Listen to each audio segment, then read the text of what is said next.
Hello, Collective. So, thank you. Nandito ka, no? Ibig sabihin, nililend mo sa akin yung energy mo. So, thank you para mabasa ko kung ito ang current situation mo. Okay? Uy, lumabas ang aking TF. Mirrored Soul Contract, no? So, yeah.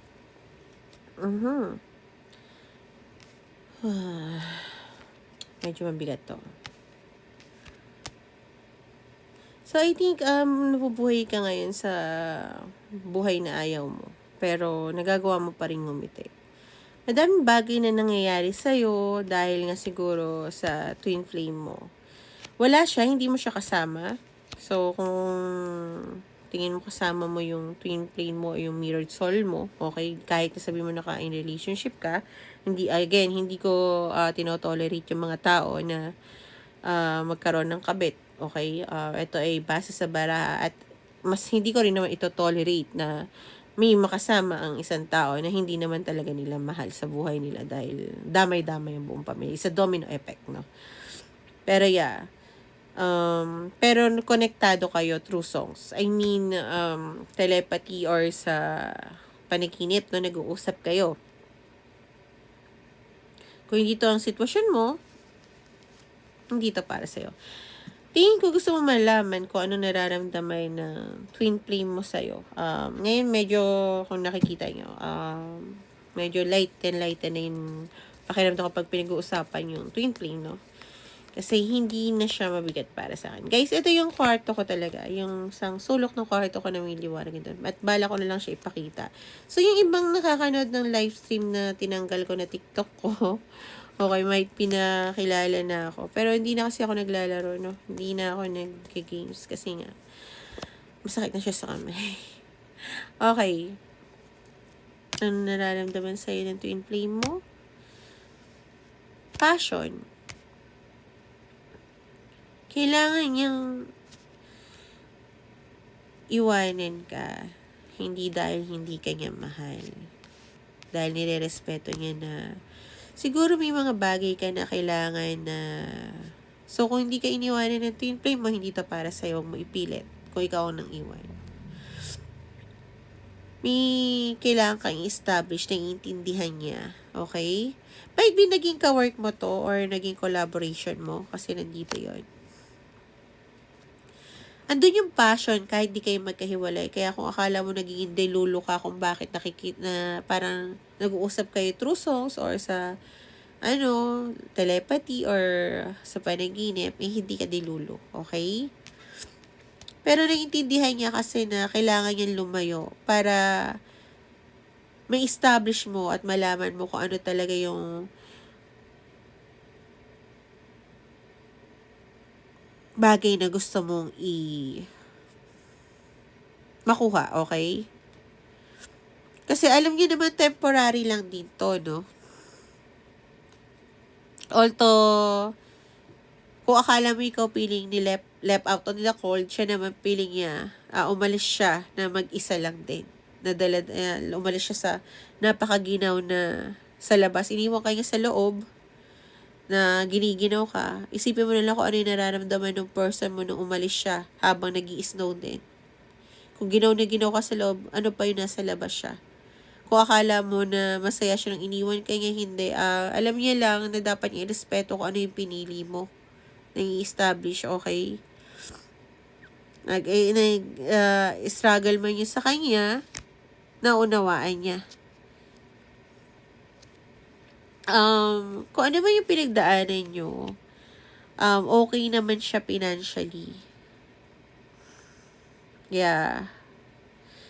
I think may mga bagay siyang naipundar sa buhay niya. At naunawaan niya din yung natutunan niya about sa sabihin natin, di ba, kung ka-work mo to, nandito kasi ang Pentacles, yung mga naituro mo sa kanya, in-apply niya din yun. Okay? So, dala-dala ka pa rin niya, yung legacy mo, kumbaga. Okay? At alam niya balang araw, bibigyan mo ng justice kung ano man ang bagay na nawala sa inyo. Ibig sabihin, yung twin flame mo na to, ibinibigay niya sa'yo yung desisyon, okay, na kung babalik ka sa buhay niya or hindi, tanggap niya yun. Okay?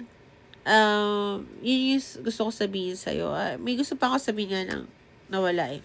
Pasensya na. Bumalik yung si Poco kanina nung nag-live ako, hindi. So, tingnan natin yung payo ng guides mo sa'yo, no? Bumalik na naman. Kaya ayoko masyado na makapag-usapan. Sorry na. Okay. So, kailangan mo nga lumayo sa mga tao na gusto ko may ano yun,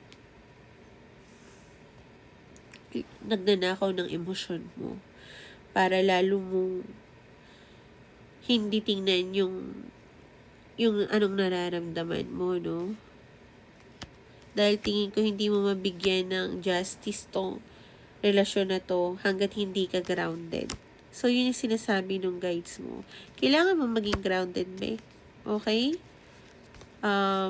Andun naman yung pagmamahal. Hindi mo naman matatawag na twin flame to kung hindi mo mahal tong taong to, no? Kasi sa twin flame, guys, kahit hindi kayo magkasama, iba man na nakikita nyo. Hindi ko hinahayaan na yung mga tao sa paligid ko or nakakanood nito or kung sino man na nanonood na about sa twin flame is ma-stuck. Ang sasabihin ko lang, ang twin flame, hindi rin siya laging nagkakaroon ng katuluyan in relationship. Sometimes business partner sila or may pinapalaki sila na anak nila. Okay? Hindi laging ganun. Pero I mean, hindi mo kailangan magsinungaling sa sarili mo. Sabihin natin ganito, may boyfriend ako pero may crush ako na K-pop. Ganun, di ba? So, ina-admire ko siya sa malayo. Hindi ako nagsisinungaling sa nararamdaman ko, right? So, parang ganun din. O kaya, wala man akong boyfriend. Halimbawa, kung wala akong boyfriend, pero meron ako na iniidolo. Hindi ako nagsisinungaling sa sarili ko, wala akong idolo, di ba? Parang ganun lang din ang pag-accept mo sa twin flame mo. Para siyang iniidolo mo. Na hindi mo pwede sabihin na kahit nati-triggered ka is galit ka. At the same time kasi alam mo na may nangyaring maganda sa buhay mo. Katulad nga ng twin flame mo, alam niya na may naitulong ka sa kanya kung nasaan siya ngayon, no? Dala-dala niya. Kaya nga, andun pa rin yung passion, yung welcoming, okay? Hindi ko man nakita yung emotion, pero yung welcoming niya sa'yo nandoon na siguro, saka yung emotion pag nabigyan mo ng justice to, no?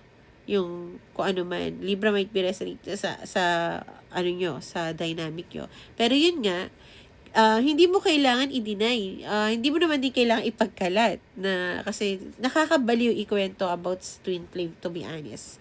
Kasi nasa twin flame din ako. Nakakabaliw siya ikwento.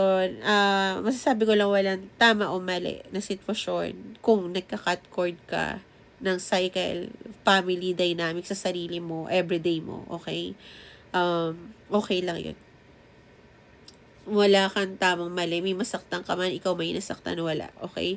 Pero lagi mong iisipin na hindi iisa lang ang makakapagbago ng sitwasyon. Laging dalawa. Okay?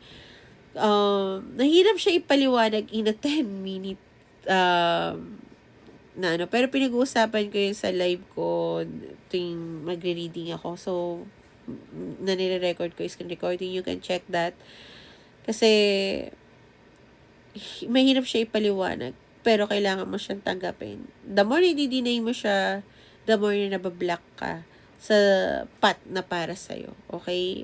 Kailangan mo tanggapin na maaring hindi na siya bumalik, pero i-accept.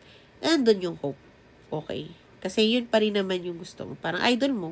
May asawa ka na pero gusto mo pa rin makita yung yung K-pop idol mo, diba? So, ganun siya. Kung gusto niyo ng private reading, PM niyo po ako. May bayad po yung private reading, okay? Hindi po ako magpipiyang sa inyo, hindi rin po ako yun magpapalaw sa inyo. So, thank you so much sa inyo and make a better choice. Bye-bye.